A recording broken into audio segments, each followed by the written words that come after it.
کیسے ممکن ہے کہ شکم میں حرام لقمہ ہو اور ذہن میں حسین آ جائے؟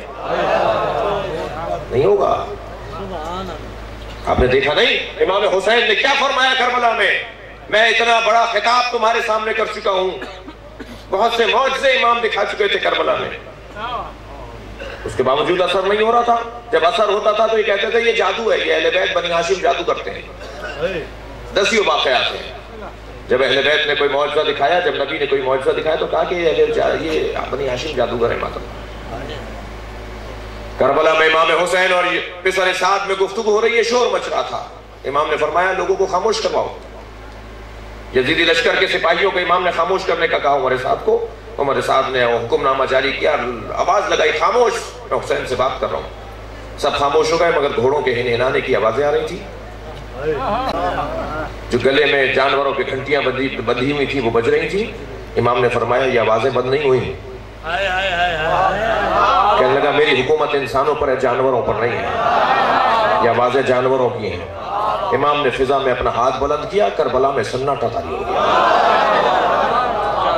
جس جانور نے جہاں پیر اٹھا لیا تھا وہیں رک گیا، جہاں مڑ کر کھڑا ہوا تھا وہیں رک گیا، جس گلے میں گھنٹی بج رہی تھی وہ گھنٹی وہیں رک گئی، سناٹا کربلا میں۔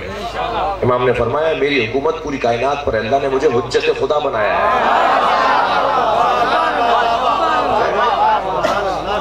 یہ واقعہ دیکھ لیا، یہ معجزہ دیکھ لیا، امام حسین کا سر کربلا سے لے کر شام تک 7 مرتبہ بولا ہے، کٹا ہوا سر۔ نیزے کی علی پر حسین کا سر ہوتا تھا، 7 مرتبہ بولا ہے، بات کی اس نے۔ اہل سنت نے اپنی کتابوں میں امام حسین کے فضائل اور واقعات کربلا کو لکھتے ہوئے واقعات لکھے ہیں۔ قرآن کی تلاوت کرتا تھا امام حسین کا سر، تو کیا ان پر اثر نہیں ہوتا تھا جو بیویوں کو لے جا رہے تھے، جو اسیروں کو لے جا رہے تھے، ان پر اثر نہیں ہوتا تھا؟ کیوں نہیں ہو رہا تھا؟ تو یہ آپس میں کہتے تھے یہ جادوگر ہے، یہ جادو ہو رہا ہے۔ تو جو کر رہے ہیں حضرات، لہذا عزیزان گرامی اہل بیت کی عظمت اور اہل بیت کی فضیلت کو سمجھنے کے لیے کچھ مقدمات کی ضرورت ہے، ان میں سے ایک حرام لقمے سے بچنا ہے۔ تب امام حسین نے فرمایا تھا مجھے پتا ہے کہ میری بات تم پر اثر کیوں نہیں کر رہی، اس وجہ سے کہ تمہارے شکم میں حرام جا چکا ہے، اس لیے میری بات تم پر اثر نہیں کرے گی۔ توجہ کر لیا آپ نے؟ خفا نہیں ہوئے مجھ سے آپ؟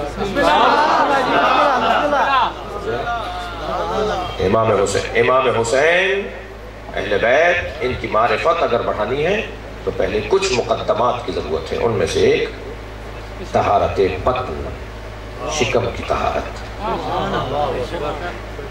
جتنی شکم کی طہارت بڑھتی چلی جائے گی اتنا ہی اہل بیت کی معرفت میں اضافہ ہوتا چلے گا۔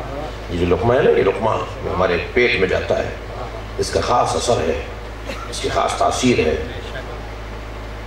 علامہ مجلسی، معاف کیجئے گا، علامہ ہلی، ان کے بیٹے وہ بھی علامہ ہیں، ان کے والد علامہ ہلی وہ بھی علامہ، دونوں باپ بیٹے عالم۔ مسجد میں نماز پڑھا رہے ہیں کہ بچہ جو اپنا بچہ لے کر آئے تھے وہ نماز کے پڑھانے کے لیے، اپنے ساتھ پڑھنے کے لیے، چھوٹا سا بچہ ان کا، نماز پڑھانے کے درمیان شور مچا، پوچھا کیا ہوا تھا؟ کہنے لگے آپ کے بچے نے وہ جو پانی کی مشق رکھی ہے اس کے اندر سوراخ کر دیا، پانی بہہ گیا سارا۔ پریشان ہوئے، گھر پہنچ کر اپنی بیوی سے کہنے لگے میں نے آج تک تمہیں حرام پیسہ لا کے نہیں دیا، اس بچے نے یہ کیا کیا؟ بہت دیر سوچنے کے بعد اماں کہنے لگی یہ میرے شکم میں تھا، تو میں پڑوس میں گئی تھی، وہاں میں نے جب دیکھا کہ تازہ انار لٹکے ہوئے ہیں، انار کا درخت ہے، تازہ انار لٹکے ہوئے ہیں، یہ میرے شکم میں تھا، تو میں نے ایک سوئی ایک انار میں چبھو کر اس کو چکھا تھا کہ میٹھا ہے تو مانگوں اور کھٹا ہے تو نہیں مانگوں۔ تو وہ جو ماں کر رہی ہے نا، ایک سوئی چبھو رہی ہے انار میں، وہ بچہ بڑا ہو کر مشکیزے میں سوئی چبھوئے گا۔